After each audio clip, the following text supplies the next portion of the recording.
Bendiciones, ¿cómo están? Que tengan un día maravilloso. Antes de continuar en Esdras capítulo 10, en nuestro devocional anterior pudimos observar en el capítulo 9 la gran oración de confesión de Esdras cuando llegó a Jerusalén y fue informado sobre la triste situación espiritual de los que habían regresado de la cautividad y cómo esta situación lo hizo sentir abrumado y angustiado, teniendo en esa ocasión una gran reunión de oración. Las oraciones registradas en estos capítulos revelan cuál es la respuesta de Dios cuando los creyentes, aquellas personas que se humillan en la situación espiritual en la que se encuentran, expresando ellos mismos una confesión sincera de sus pecados a las vidas de quienes con corazones sinceros se acercan a Dios. Y vamos a verlo en los siguientes versículos. Esdras capítulo 10, versículo 1. Antes de dar lectura, sepamos que después de aquella gran reunión de oración que tuvo Esdras, comenzó entonces un movimiento de cambio y reconocimiento, de renovación, y esa renovación condujo a una reforma. Leamos el primer versículo de este capítulo. En la versión NBI dice de la siguiente manera: mientras Esdras oraba y hacía esta confesión llorando y postrándose delante del templo de Dios, y a su alrededor se reunió una gran asamblea de hombres, mujeres y niños del pueblo de Israel. Toda la multitud lloraba amargamente. Vemos que en esta ocasión descendió sobre el pueblo de Dios una intensa convicción de pecado, y ese sentir de culpabilidad era precisamente lo que necesitaban. Ahora veamos lo que ocurrió aquí en el versículo 2. Entonces uno de los descendientes de Elán, que se llamaba Secanías, se dirigió a Esdras y le dijo: nosotros hemos sido infieles a nuestro Dios, pues tomamos por esposas a mujeres de los pueblos vecinos, pero todavía hay esperanza para Israel.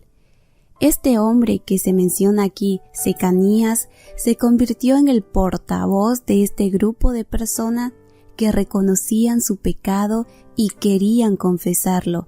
Él se acercó a Esdras y le dijo: nosotros hemos sido infieles, hemos pecado contra nuestro Dios. Ese fue un reconocimiento muy sincero de sus faltas, y continuó diciendo: pues tomamos por esposas a mujeres de los pueblos vecinos. Y eso, estimada iglesia, es ir directamente al grano y tratar las cosas de una manera muy específica. Todo eso que el pueblo había estado haciendo estaba totalmente en contra de la ley que Moisés había establecido. Ellos no habían consultado en ese grave asunto con aquello que estaba escrito. En otras palabras, se habían apartado de la palabra de Dios. Y entonces este hombre se entregó a la misericordia de Dios y dijo: pero todavía hay esperanza para Israel. Leamos lo que continúa diciendo en el versículo 3. Hagamos un pacto con nuestro Dios, comprometiéndonos en expulsar a todas estas mujeres y a sus hijos, conforme al consejo que nos has dado tú y todos los que aman el mandamiento de Dios, que todo se haga de acuerdo con la ley. Otros se unieron a esta confesión, sintiendo de la misma manera ese temor reverente ante el mandamiento de Dios. Es decir, que ellos no solo leyeron la palabra de Dios y la estudiaron, sino que permitieron que esa palabra se abriera camino en sus corazones. Cuando se les llamó la atención sobre su violación de las normas de Dios, la confesaron, no trataron de dar una explicación racional o de dar alguna excusa o aún de ocultar lo que habían hecho, sino que simplemente se presentaron y lo confesaron, hicieron esto según la palabra de Dios. El deseo de Dios, iglesia, es que podamos ser conforme a la imagen de su Hijo, y este es un proceso que Dios hace con nuestra cooperación. Y justamente la medida drástica de Esdras que se ejecutó con respecto a los matrimonios con extranjeras, aunque fue muy difícil para muchos, era necesaria para preservar a Israel como nación comprometida con Dios, porque algunos de los cautivos del reino del norte de Israel, como sabemos en la historia, habían perdido tanto su identidad espiritual como también la física por medio del matrimonio mixto, y Esdras no quería que esto sucediera a los cautivos del reino del sur de Judá. Dios estaba pidiendo un volver sincero de corazón, y para esto era necesario una renovación, una reforma, una actitud de arrepentimiento por parte del pueblo. Muchas veces queremos que nuestra familia, nuestros seres queridos y la sociedad en sí cambien. Queremos que sean diferentes o que actúen de determinada manera, y cuando estos cambios no suceden, uno se siente frustrado, triste, desanimado. Pero como vemos en estos pasajes, en la vida de Esdras y en la vida de estas personas, todo partió de ellos, todo cambio parte de uno, toda renovación, reconocimiento y arrepentimiento inicia primeramente en mi vida y en tu vida. No esperes un cambio, un renuevo en tu vida, en tu familia y aún en la sociedad si el cambio no empieza por ti. Tú eres la primera persona que debe arrepentirse, reconocer y por lo tanto cambiar para ser un ejemplo de vida y ayudar a todos los que te rodean y los que están cerca tuyo. Y para esto es necesario presentarse ante Dios, así como lo hicieron estas personas, porque estar ante Dios en su presencia somos descubiertos y es revelado nuestro corazón, revela quiénes somos y lo necesitado que estamos de Él.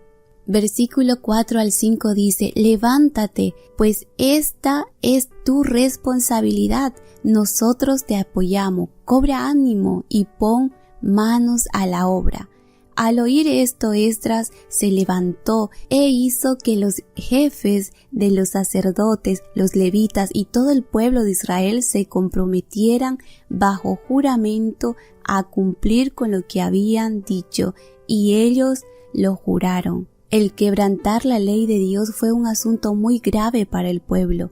Ellos se presentaron ante Dios con una gran tristeza en sus corazones.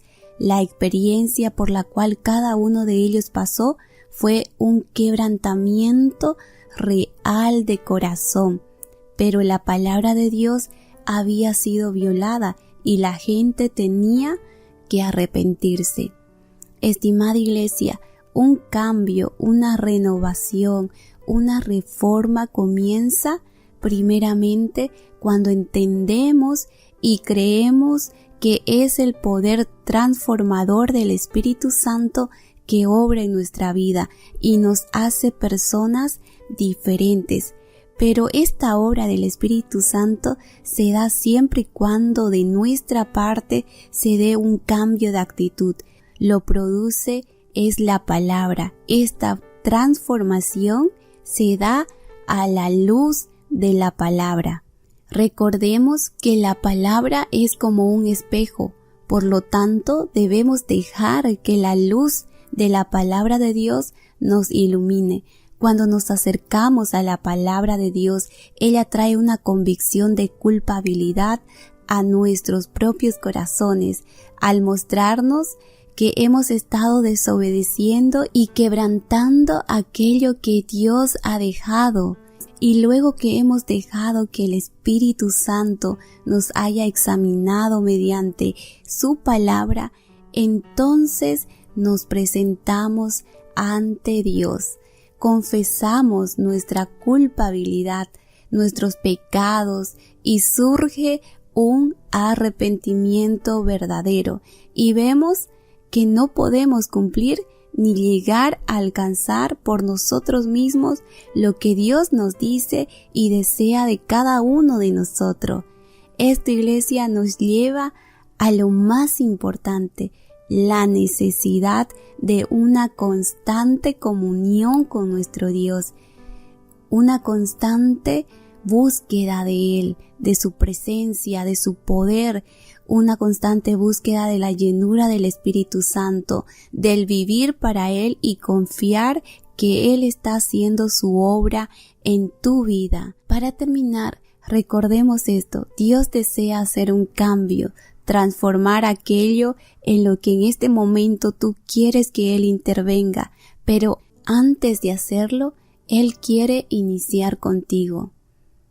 Ten una actitud de oración, una actitud de confesión y arrepentimiento constante en tu vida, como lo hemos visto en aquellos que regresaron para construir el templo, la muralla y la ciudad de Jerusalén. El cambio en tu familia y la sociedad empieza por ti. Recuerda que Dios te adoptó como su familia, con el propósito de hacerte como Cristo. Tienes a Dios de tu lado. Dios puede hacer que eso que se ve mal en este momento, llevarlo para el bien tuyo, porque cuando Dios toma el control de tu vida, de tu entorno, todo puede cambiar. Te invito a hacer esta oración. Señor Jesús, vengo a ti tal como soy. Te pido perdón por todos mis pecados, por mis faltas. Derrama un espíritu de arrepentimiento en mi vida. Renuncio a aquellas cosas, Señor, de las cuales yo me he aferrado en mi vida, ya sea consciente o inconscientemente. Estoy arrepentido. Ayúdame a aborrecer el pecado. Quiero ser el primero en confesarte para llevar a los que están cerca mío, Señor, a confesar también las suyas y dar frutos de arrepentimiento. Quiero ser transformada por el poder de tu Espíritu Santo. Lléname, Señor, de tu presencia, Padre. Gracias, Señor. En el nombre de Jesús. Amén.